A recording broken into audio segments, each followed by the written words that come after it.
तमाम बड़ी बातों को लेकर और बिहार के चुनाव को लेकर हमारे साथ इंडिया न्यूज पर शहनवाज हुसैन जी जुड़ गए हैं। बिहार से बीजेपी के बड़े चेहरे हैं और मेरे सहयोगी, मेरे सीनियर कुलीग मनोज मनु उनके साथ में मौजूद हैं जो अपने सवाल उनसे करेंगे। Over to you Manoj. नमस्कार, मैं हूं मनोज मनु, आप देख रहे हैं इंडिया न्यूज। बात आज हम करेंगे वक्फ कानून की, जिस पर देश भर में हो रहा है विरोध। बात आज हम करेंगे पश्चिम बंगाल की, जिसमें हिंदुओं का पलायन हो रहा है, मुर्शिदाबाद में बवाल हो रहा है। बात आज हम करेंगे बिहार की राजनीति की, और इन सब मुद्दों पर बातचीत करने के लिए हमारे पास मौजूद हैं, हमारे साथ मौजूद हैं भारतीय जनता पार्टी के वरिष्ठ नेता जो कि केंद्र में मंत्री भी रह चुके हैं। हमारे साथ मौजूद हैं शहनवाज हुसैन साहब। शहनवाज जी, आपका स्वागत है ITV नेटवर्क पर, इंडिया न्यूज पर। जी शुक्रिया। शहनवाज जी, वक्फ को लेकर विरोध हो रहा है, वक्फ को लेकर पूरे देश में विरोध हो रहा है, लेकिन वो शांतिपूर्वक तरीके से हो रहा है, काली पट्टी बांधकर हो रहा है। लेकिन बंगाल को क्या हो गया, पश्चिम बंगाल को क्या हो गया है, वो तो बांग्लादेश बन गया है। हालत इतने ज़्यादा ख़राब हैं कि हिंदुओं के घर जलाए जा रहे हैं। हालत इतने ज़्यादा ख़राब हैं कि वहाँ से करीब 500 परिवार पलायन कर चुके हैं। आपकी नज़र में सबसे पहले मैं पूछना चाहता हूँ कि वक्फ कानून क्या है? देखिए, वक्फ अमेंडमेंट एक्ट अच्छी नीयत से प्रधानमंत्री नरेंद्र मोदी जी के ज़रिए लाया हुआ ये एक्ट है, उम्मीद की किरण है जी। इसका नाम ही उम्मीद रखा है। वक्फ क्या है? जब कोई अपनी संपत्ति का दान करता है कि वो गरीबों के लिए हो, विधवाओं के लिए हो, बच्चों के लिए हो, तो अपने बाल बच्चों का हक मार के वो समाज के लिए, यानी वो खुदा के नाम से दान करता है। और उसका मैनेजमेंट करने का काम जो है वो मुतवल्ली, मोहतमीम और वक्फ बोर्ड के अधिकारी करते हैं। मैं दिल्ली वक्फ बोर्ड का मेंबर रहा हूँ 1993 से 98 तक। मदन लाल खुराना जब दिल्ली के मुख्यमंत्री थे तो मैं दिल्ली वक्फ बोर्ड देखता था जी। और मैं सेंट्रल वक्फ काउंसिल में भी करीब 10 साल as a member of parliament रहा हूँ। पिछली बार जब 2013 में और 2010 में सरकार वक्फ एक्ट लाई थी UPA गवर्नमेंट, तो बीजेपी की तरफ से चर्चा की शुरुआत शहनवाज हुसैन ने की थी।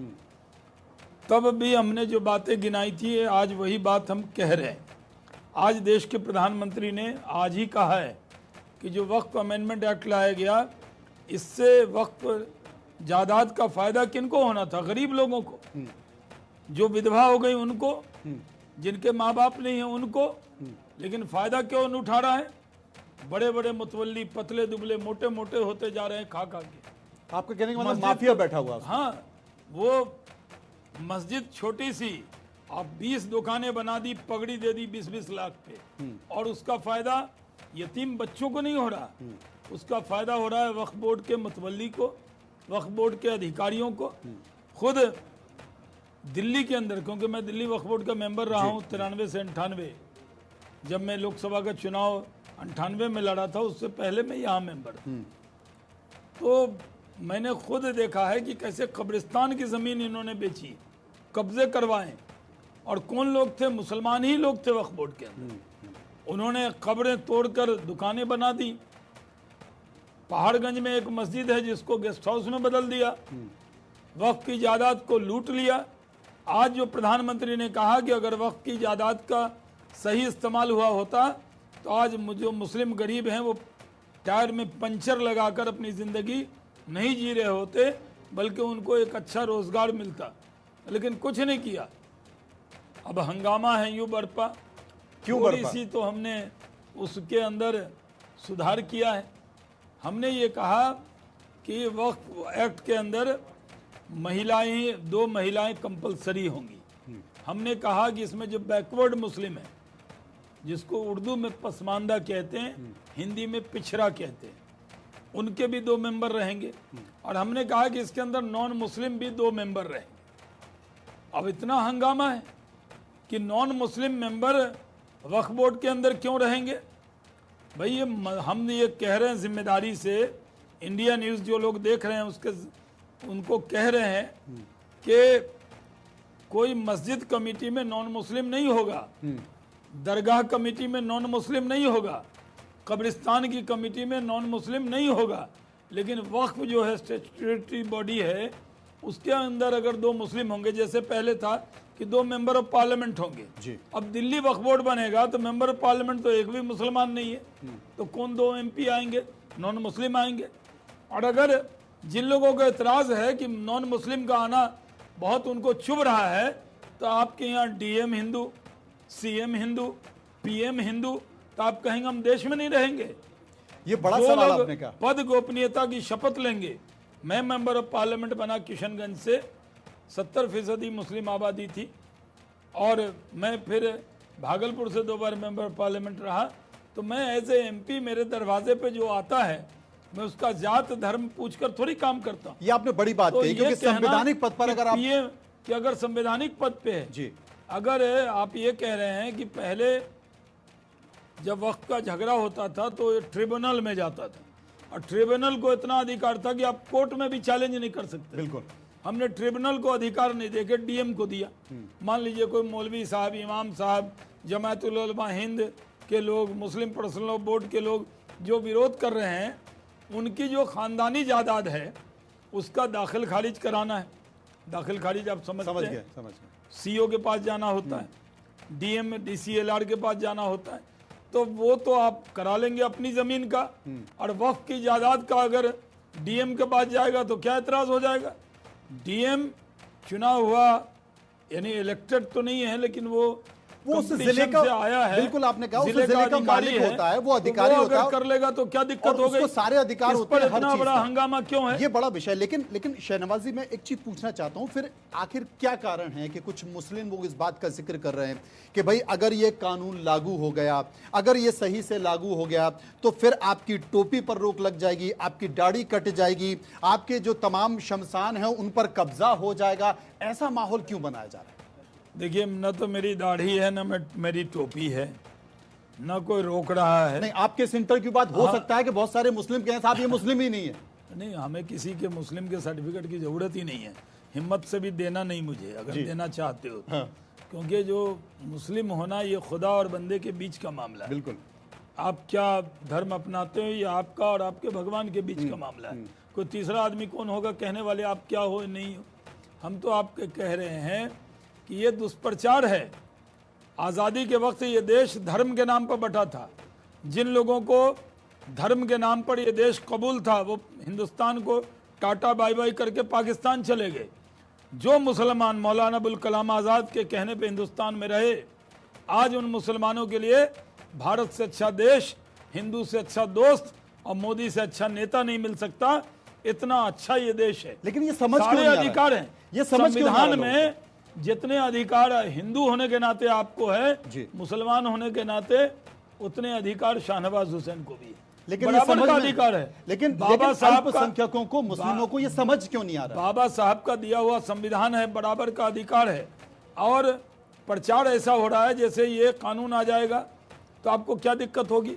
मैं जिम्मेदारी से कहता हूँ, एक मस्जिद नहीं जाएगी, एक मदरसा नहीं जाएगा, एक कब्रिस्तान नहीं जाएगा, एक खानका नहीं जाएगा, एक दरगाह नहीं जाएगी, कहीं पर कोई दुश्वारी होने वाली नहीं है। हाँ, जो लोग माफिया बैठे हैं वक्फ की जायदाद पर कब्जा करके, उनको दिक्कत आने वाली। वो पूरे कौम को भड़का रहे हैं, चाहे मुस्लिम पर्सनल लॉ बोर्ड हो, जमायतुल उलमा हिंद हो, कुल हिंद मजलिस इत्तेहादुल मुस्लिमीन हो, कांग्रेस पार्टी हो, सपा हो, बसपा हो, राजद हो, TMC हो। अब TMC क्या कर रही है? ममता बनर्जी पूरी तरह शिक्षक आंदोलन में घिरी हुई है। वो जानबूझ के विषय को डाइवर्ट कर रही है। ममता जी तो आपके साथ भी रही हैं, अटल जी के मंत्रिमंडल में रही हमारी, हैं। हम तो दीदी कहते हैं। आप हमेशा दीदी कहते रहे। तो उस वक्त की दीदी में जब और वो- अभी की दीदी में अंतर क्या है, ये बता जब दीजिए। दीदी रेल चलाती थी वाजपेयी जी का, तो शाहनवाज हुसैन वाजपेयी जी का जहाज उड़ा। जहाज उड़ाते थे। वो रेल मिनिस्टर थी और मैं सिविल एविएशन मिनिस्टर। ठीक है। एक साथ हमने कैबिनेट में काम किया है, लेकिन मैं उनको जानता हूँ, बातों को डाइवर्ट करने में माहिर हैं। अच्छा, उस समय से अभी हम शुरू से दीदी को हम सब जानते हैं। अभी दीदी बड़ा बड़ा भ्रष्टाचार होगा, हाँ। लेकिन दीदी तो सैंडल में चलेगी। उनके लोग लूट लेंगे पूरे बंगाल को, टीचर से घोटाला कर लेंगे, चप्पल में। आंदोलन होगा, चप्पल में। लेकिन दीदी तो बस हवाई चप्पल। लेकिन एक चीज शहनवाज जी हाँ, बताइए। तो ये दीदी का, अब दीदी क्या कर रही है? आग लगवा रही।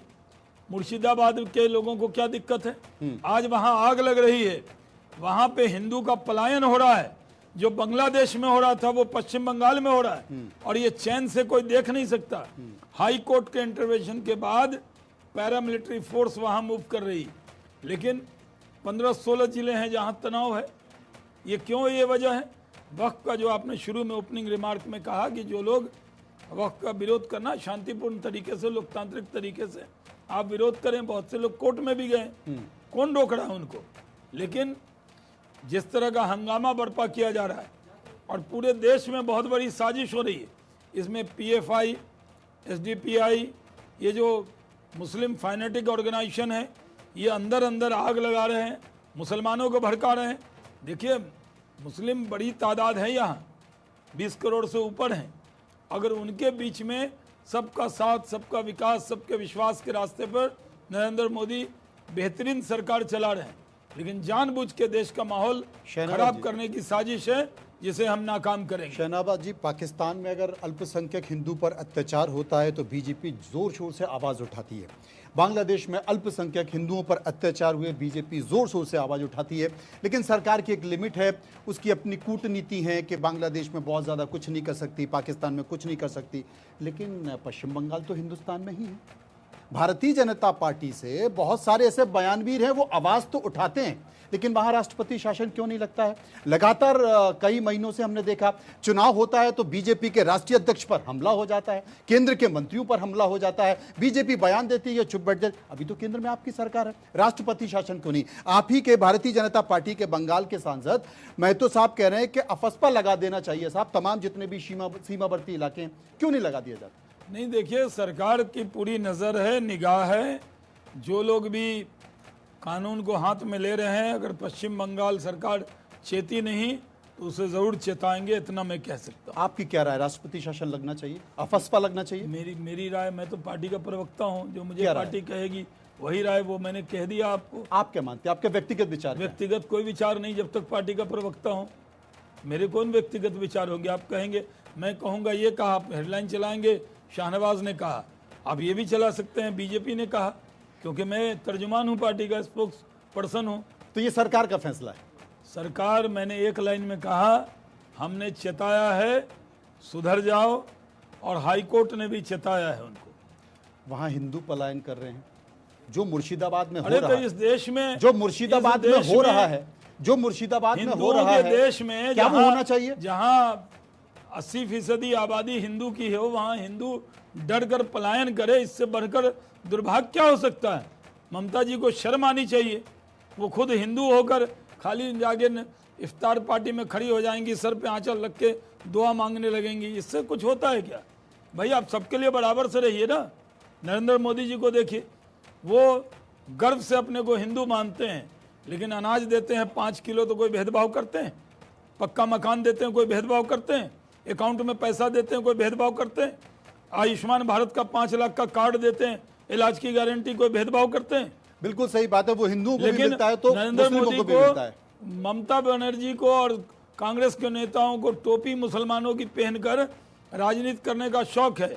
नरेंद्र मोदी कहते हैं कि जो वो हिंदू हैं उनको हिंदू होने पर गर्व है, लेकिन देश के प्रधानमंत्री के नाते बाबा साहब का दिया हुआ संविधान को लेकर चलते हैं, और सबका साथ, सबका विकास, सबका विश्वास, सर्वधर्म संभाव ये देश की नींव में है, और उसी को लेकर चल रहे हैं। तो ममता जी क्यों नहीं सीखती? 294 सीटें पश्चिम बंगाल में, 70 से 100 सीटें ऐसी हैं जहां पर कि मुस्लिम आबादी इतनी है कि वो तय कर सकती है कि जीत किसकी होगी।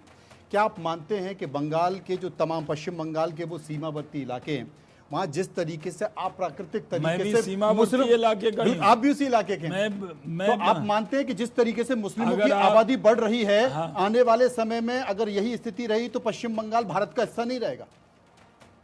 देखिए, बहुत सी जगह मुस्लिम आबादी बहुत है जी। मैं किशनगंज से सांसद रहा हूँ, सबसे ज्यादा मुस्लिम आबादी किशनगंज में जी। बीजेपी 75 साल में एक बार जीती, जब मैं जीता जी। उस सीट पर। अभी भी मोदी वेव 1, मोदी वेव 2 में भी बीजेपी एनडीए लड़ा, वहाँ जेडीयू लड़े, लेकिन हम वो लोग, हम 40 में 39 जीते थे, एक वो नहीं जीते थे। तो किशनगंज में जब आप जाएंगे तो दालकोला पार करेंगे तो बंगाल है, फिर वहाँ से आप थोड़ा आगे जाएंगे तो किशनगंज बिहार है, फिर किशनगंज में जाएंगे तो फिर रोड के दाएं बंगाल बाएं बिहार, और वो भी सीमावर्ती इलाका है। बांग्लादेश का बॉर्डर भी हमारे नज़दीक में पड़ता है, मालदा दिनाजपुर पूरा इलाका है। लेकिन बिहार के अंदर किशनगंज में बहुत बड़ी मुस्लिम आबादी है, 70%, तो वहाँ तो कोई दंगा नहीं है, फसाद नहीं है, तो वहाँ के मुसलमान क्या अलग होना चाहते हैं? लेकिन बंगाल में ऐसा क्यों हो रहा है? वही पूछना चाहता हूँ। क्योंकि बंगाल में स्टेट स्पॉन्सर दंगा है, स्टेट स्पॉन्सर विरोध है। टीएमसी के नेता, वहाँ के मुस्लिम समाज के फैनेटिक लोग, पुलिस मिलकर पूरे बंगाल से चिंगारी जलाकर पूरे देश को जलाना चाहते हैं, जो भारतीय जनता पार्टी के रहते संभव नहीं है। 10 साल से बीजेपी ये कह रही है, 10 साल से आप ये कह रहे हैं, लेकिन कुछ हो नहीं पा रहा, कुछ कर नहीं रहे। नहीं कर ही रहे हैं, बड़ी तादाद में बंगाल में के लोग लोगों पिट की रहे हैं, रक्षा बंगाल की- के बीजेपी कार्यकर्ता जेल जा रहे हैं, उनके ऊपर हमले हो रहे संघर्ष हैं। हो रहा है ना वहाँ, केरल में और बंगाल में। हाँ। ये दो जगह ऐसी है जहाँ हम लोगों ने, बीजेपी के लोगों ने शहादत दी। केरल में हमारे सैकड़ों कार्यकर्ता की जान गई। कब तक ये देते दिल्ली रहेंगे? वाली राजनीति नहीं है, 10-15 साल तक अरविंद शहादत- केजरीवाल झाड़ू लेके दौड़ेगा और हम उसको दौड़ाएंगे। कब तक ये शहादत वाली देते रहेंगे? राजनीति नहीं है। कब तक शहादत? वहाँ कब तक? जान का खतरा रहता है। शहादत कब तक चलती रहेगी? शहादत जब तक केरल और बंगाल से कम्युनिस्ट और टीएमसी को हटाएंगे नहीं, जब तक प्राण की आहुति भी देनी पड़े तो बंगाल में देंगे। कैसे हटा पाएंगे? सीमावर्ती इलाकों में घुसपैठ जो हो रही है, बांग्लादेश से लोग आ रहे हैं, भाई बांग्लादेश 70 से वाले- 100 सीटें तो ऐसी हैं कि वही तय कर रहे हैं। देखिए, बांग्लादेशी और रोहिंग्या दीदी के मेहमान हैं, दीदी के वोटर हैं। दीदी को बांग्लादेशी रोहिंग्या बहुत पसंद है, उनका स्वागत दिल खोल कर करती हैं। और अपने जो लोग हैं, वो हिंदू समाज के लोग पलायन कर रहे हैं, अब बांग्लादेशी और रोहिंग्या आ रहे हैं। ये तो दीदी का राज है। ये तमाम मेरे सहयोगी बैठे हुए हैं, वो कुछ पूछना चाहते हैं आपसे। करण, हमने तो सब बात बता दिया, फिर भी कुछ हो तो कुछ पूछिए है इनके जरूर। जहन में? जी, एक सवाल था। नमस्कार सर। सदन एक बिल पास करता है रात को 2 बजे और कहता है कि आपके जो शमशान घाट हैं या जो भी मस्जिद हैं वो नहीं छीने जाएंगे। बट इस बिल के पास होते ही सर 3 हिंदुओं की मौत होती है, उस पर कोई जवाब नहीं देता है। सब मोदी जी को हिंदुत्व का मानते हैं कि हिंदुओं के लिए कोई खड़ा है, बट 3 मौतें ऐसी होती हैं जिसका अभी तक कोई जवाब नहीं मिला है। इसके पीछे क्या कहेंगे सर? देखिए, एक तो सदन में देर रात तक पास किया, उस पर भी बहुत से लोगों को एतराज था कि जी देर रात में पास कर दिया, आधी रात में पास कर दिया। यहाँ तो आज़ादी आधी रात में मिली थी। तो अगर देर में जग कर मुस्लिम भाइयों के लिए कानून बना रहे हैं तो अच्छा है ना, स्वागत करना चाहिए। जहाँ तक 3 हिंदू भाई की हत्या हुई है मुर्शिदाबाद में, ये बहुत दुखद है और उस पर हमारे जो गवर्नर साहब हैं उन्होंने संज्ञान लिया है और हम भी आंदोलन कर रहे हैं और ममता सरकार को चेता रहे हैं। चर्चा शुरू होते हुए आपने कहा कि मोदी जी ने आज कहा कि अगर वक्फ कानून सही होता तो मुस्लिम के जो बच्चे हैं वो आज पंचर नहीं बना रहे होते, यही कहा। 2 सवाल थे कि क्या मुस्लिमों के बच्चे ही पंचर बनाते हैं, दूसरा कि आपने जो अभी बिल लाया क्या उसके बाद मुस्लिमों के बच्चे पंचर नहीं बनाएंगे? अब देखिए, 2 सवाल हैं। ज़्यादातर जो सच्चर कमेटी की रिपोर्ट है, वो ये रिपोर्ट कहती है, जो हमने नहीं बनाई, वो कांग्रेस ने बनाई, वो रिपोर्ट कहती है कि मुस्लिम सबसे ज़्यादा गरीब हो गए, पिछड़े हो गए, बेरोजगार हो गए। ये सच्चर कमेटी की रिपोर्ट कही, जो कांग्रेस के लिए आईना था। तो आप कहीं भी चले जाएं, पंचर बनाने वाला, छोटे छोटे काम वो मुस्लिम कर रहे हैं। हम चाहते हैं कि उनके बच्चे भी पढ़ें, मेन स्ट्रीम में आए। और जहाँ तक बहुसंख्यक समाज का सवाल है, उसमें भी हम कहाँ कह रहे हैं कि लोग पीछे नहीं हैं। आज भी अनुसूचित जाति जनजाति के समाज के लोगों को में हम काम कर रहे हैं। आज तो बाबा साहब की जयंती भी है, उनकी भी चिंता करनी है। समाज में जो पीछे रह गया, अंतिम पादान पे जो व्यक्ति है, उसको अगली पादान पे लाना है। चाहे उसकी हम जात धर्म नहीं देख रहे, इसलिए हमारी कोई भी योजना हिंदू मुसलमान को अलग करके नहीं है। लेकिन हम इसलिए कह रहे हैं कि जो वक्फ की जायदाद है, 3rd लार्जेस्ट लैंड बैंक किसके पास है? वक्फ बोर्ड के पास। अगर उस ज़मीन का इस्तेमाल, आजकल जानते हैं आप लोग जिस इलाके के हों, बिहार के, यूपी के, आपके गांव में भी ज़मीन कितनी महंगी होगी। हमारे यहाँ बिहार में नोएडा से पटना में, नोएडा से महंगा फ्लैट पटना में बिकता है। और यहाँ तो लोग बिहारी को समझते हैं कि जैसे सब बिहारी मजदूरी रहते हो, लेकिन आप जाकर देखिए कि डेवलपमेंट हुआ है तो महंगाई बढ़ी वहाँ। तो ये भी कहते हैं कि रक्षा मंत्रालय और ये जो रेल मंत्रालय है, जैसे उनकी जमीनें बेच रहे हैं तो ये वक्फ बोर्ड की भी जमीनें सरकार नहीं तो कब्जा कर लेगी, बेच नहीं, लेगी। एकदम नहीं करेगी।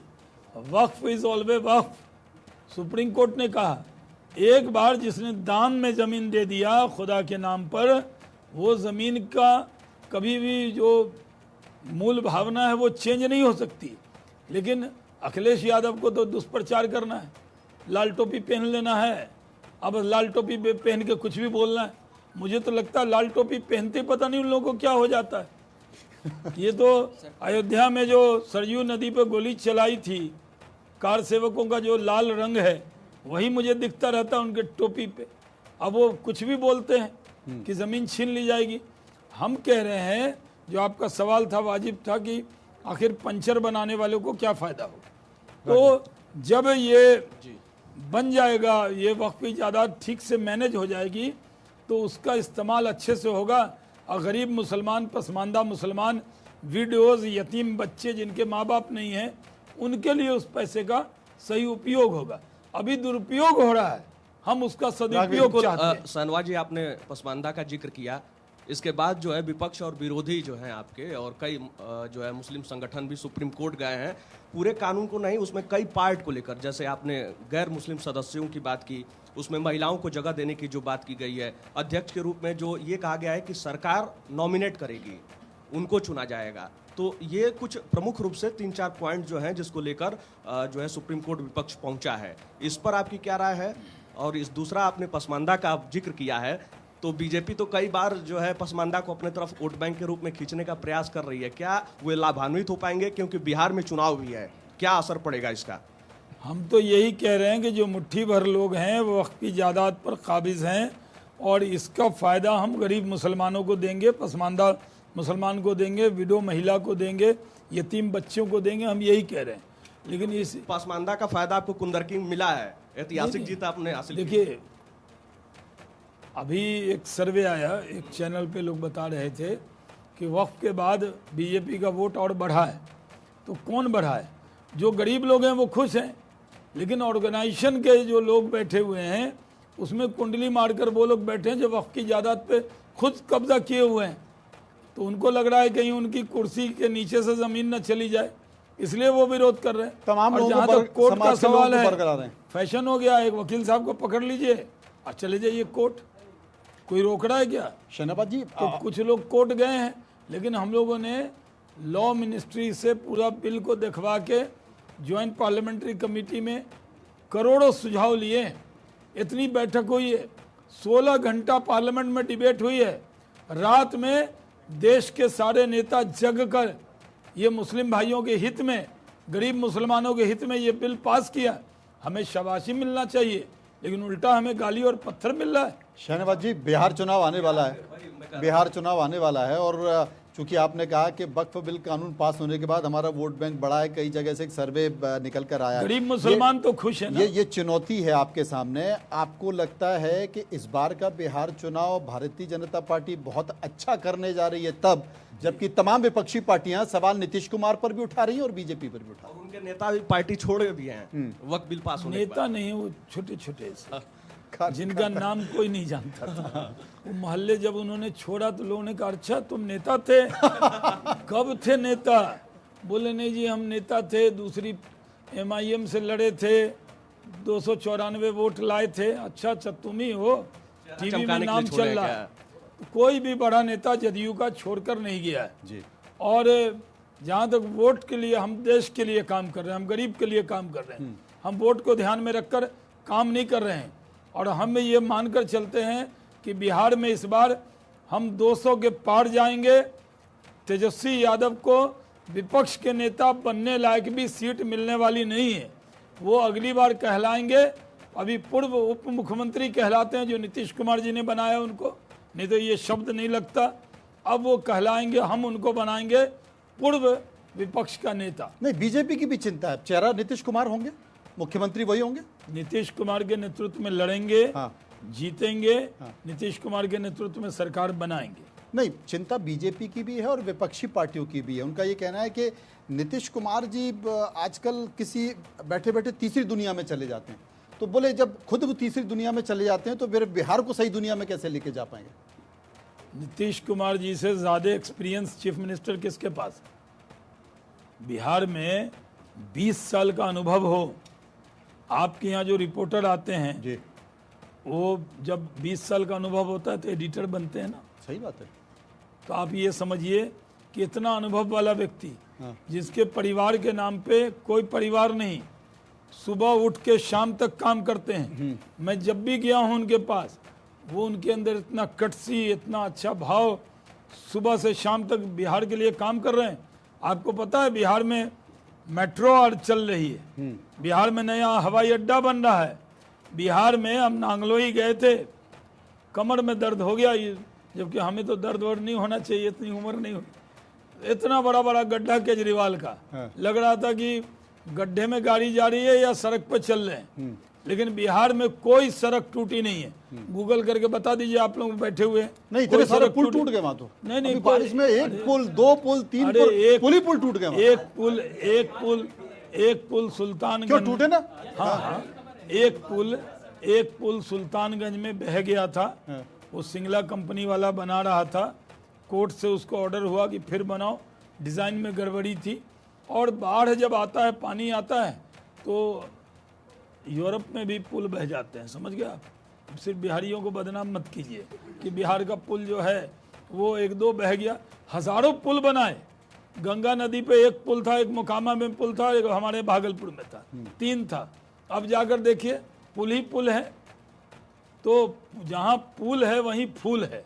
आप बहुत तो कोई जोरदार- दिक्कत नहीं। आप बहुत जोरदार तरीके से विषय उठा रहे हैं, लेकिन क्योंकि मैं आपके बिहार का NDA इंडस्ट्री मिनिस्टर रहा हूँ NDA जनाब। पता है, मुझे पता है, लेकिन आपके एनडीए के कई सहयोगी लोग हैं, जैसे रामविलास पासवान जी के बेटे हैं, वो केंद्र में मंत्री हैं। इसके साथ साथ आरएलडी के भी केंद्र में मंत्री हैं, अजीत सिंह जी के बेटे। वो इस मुद्दे को लेकर, वक्फ को लेकर, मुस्लिमों के मुद्दे को लेकर कभी कभी थोड़ी सी अलग लाइन ले जाते हैं। वो अलग पार्टी हैं। आप क्या चाहते हैं? जो हमारे साथ आ गया वो हमारा झंडा भी टांग ले, यहाँ पे कमल का फूल भी लगा ले, दिल भी हमारे जैसा कर ले। भाई भारतीय जनता पार्टी से हमारा गठबंधन है। अच्छा, लोजपा रामविलास जो है अलग पार्टी है, मांझी जी की अलग पार्टी है, जयंत चौधरी की अलग पार्टी है, लेकिन हम लोग देश के लिए एक हैं। तो कई मुद्दों पर हमारी राय, आप चाहते हैं एकदम स्ट्रेट वे ऐसे चले, बीजेपी सीधा, तो वो भी कुछ दाएं बाएं तो चलते हैं लोग, उनके अपने विचार है वो रखते हैं, लेकिन जो सामूहिक निर्णय होता है उसमें वो साथ रहते हैं। आप बार बार कहते हैं सबका साथ, सबका विकास, सबका विश्वास, तो ऐसा तो है नहीं है कि भारतीय जनता पार्टी में कोई मुस्लिम सांसद नहीं है। फिर कैबिनेट में, मोदी साहब के कैबिनेट में एक केंद्रीय मंत्री नहीं है मुस्लिम समाज से। इसका कारण बस नहीं समझ पा रहा। बाबा साहब ने लिखा था संविधान में अच्छा। कि एक मुस्लिम भी होना चाहिए, एक क्रिश्चियन भी होना चाहिए, एक ये भी होना चाहिए। बिहार में हजारों, देश में हजारों जातियां हैं, तो क्या लिख दिया जाता हर जाति से एक होगा? तो मतलब कैबिनेट नहीं बना, 300-400 लोगों का जम्बो बनेगा। ये सही नहीं है कहना कि मुस्लिम होगा तभी निर्णय करेगा। आप एडिटर हैं, एंकर हैं, आप जब न्यूज़ पढ़ते हैं तो आप हिंदू बन के पढ़ते हैं या मुस्लिम बन के पढ़ते हैं, या आप अपनी जिम्मेदारी को निभाते हैं? तो जब आप अपनी जिम्मेदारी को, कल होके कहेंगे साहब इंडिया न्यूज़ में इतने एंकर हैं, इसमें मुसलमान कितने हैं, दलित कितने हैं, फिर वो कहेंगे साहब इस टीवी में इतने एंकर हैं, इतने क्यों नहीं हैं, फिल्म में इतने हैं, आईपीएल के खिलाड़ी में खिलाड़ी कोई अच्छा खेल रहा है तो कहेंगे नहीं साहब इतने ही क्यों हैं, इसमें 2-1 बॉलर मुस्लिम भी होना चाहिए, एक सिख भी होना चाहिए। भाई ये देश है। आप एक राजनीतिक पार्टी की तुलना चैनल से कर रहे हैं, फिर भारतीय जनता पार्टी जब अपने कैंडिडेट की घोषणा करती है तो फिर क्यों लिखती है कि इतने एससी टिकट दिए, इतने ओबीसी टिकट दिए, इतने अल्पसंख्यक को टिकट दिए? आप वहां नहीं लिखना चाहिए। नहीं, आप लोग पूछते हैं कि एससी को मौका कितना नहीं, दिया? टाइप करके जारी होती है, विज्ञप्ति जारी होती है, उसमें लिखा रहता है एससी इतने, ओबीसी इतने, महिला इतनी। महिलाओं को, क्योंकि आप लोग बार बार पूछते हैं महिला कितना, आपको गिनती में दिक्कत ना हो। अगर 20 करोड़ आबादी है तो फिर एक मुस्लिम कैबिनेट मिनिस्टर क्यों नहीं है? देखिए ये बात सही है कि आजादी के बाद ये कैबिनेट पहली है जिसमें कोई मुस्लिम मिनिस्टर नहीं है। तो फिर सबका साथ, सबका उसके विश्वास कैसे? मोदी के मोदी जी हैं, मोदी जी की वजह से है। अगर नेता ईमानदार होगा तो वो जात धर्म नहीं देखकर सबको एक निगाह एक नजर से देखेगा। अच्छा, होना चाहिए। नरेंद्र मोदी जो चश्मा पहनते 20 हैं, करोड़ आबादी को उनसे प्रतिनिधित्व हिंदू मिलना मुसलमान सिख ईसाई एक जैसे दिखते हैं उनको। शहनवाज जी की नज़र में क्या है, अगर 20 करोड़ आबादी मुस्लिमों की है, मुझे लगता है अब तो बढ़ गई होगी, तो क्या एक व्यक्ति को प्रतिनिधित्व मिलना चाहिए कैबिनेट में? आपके बोलते बोलते बढ़ गई होगी।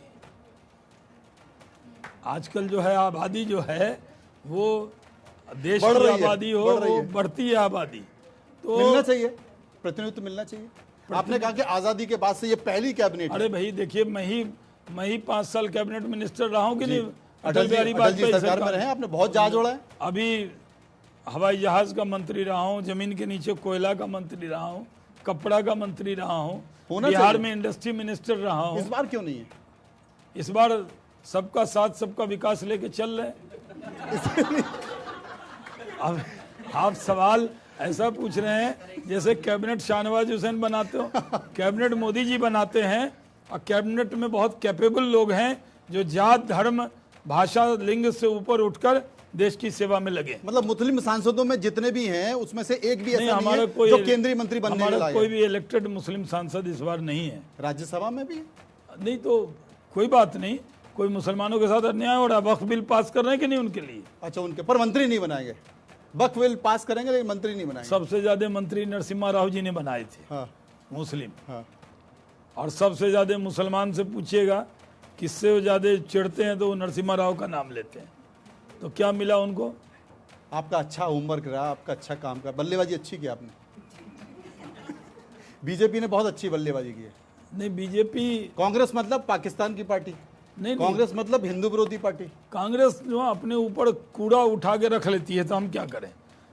कांग्रेस कभी तहव्वुर राणा आएगा तो कांग्रेस के नेता कहेंगे भारत में कंगारू कोर्ट की तरह नहीं, भारतीय संविधान के हिसाब से इनको वकील मिलना चाहिए। अरे कांग्रेसियों क्यों दुबले हो रहे तहव्वुर राणा के लिए? इतने लोगों को 26/11 में मारा। कांग्रेसी अगर ये बयान न देते तो कांग्रेस के हित में रहता कि नहीं? आप ही बताइए, मैं आप ही से पूछ। सही बात है, सही बात। सही किया उन्होंने, सही किया, सही किया, सही किया। बिल्कुल किया। अरे तहव्वुर राणा के पक्ष में बोला। हाँ, नहीं, जिसको जो अधिकार है वो मिलना चाहिए भाई। कसाब को भी वकील दिया। इसकी वकालत कांग्रेसी को इतनी दुबली क्यों हो रही कांग्रेस? तहव्वुर राणा के लिए पकड़ के लाए मोदी जी, घसीट कर लाए मोदी जी, और कांग्रेस बयान दे रही है तहव्वुर राणा के लिए। वो हाफिज सईद को हाफिज सईद साहब, कांग्रेस ये बोलने वाली कांग्रेस बाबा साहब के संविधान की बात करती है, वो मौलिक अधिकारों की बात करती है, जिसका आप अभी जिक्र कर रहे हैं। कांग्रेस बाबा साहब के संविधान का जो इमरजेंसी लगाने वाली कांग्रेस, वो संविधान की प्रेमी हो जाएगी? तो चली गई।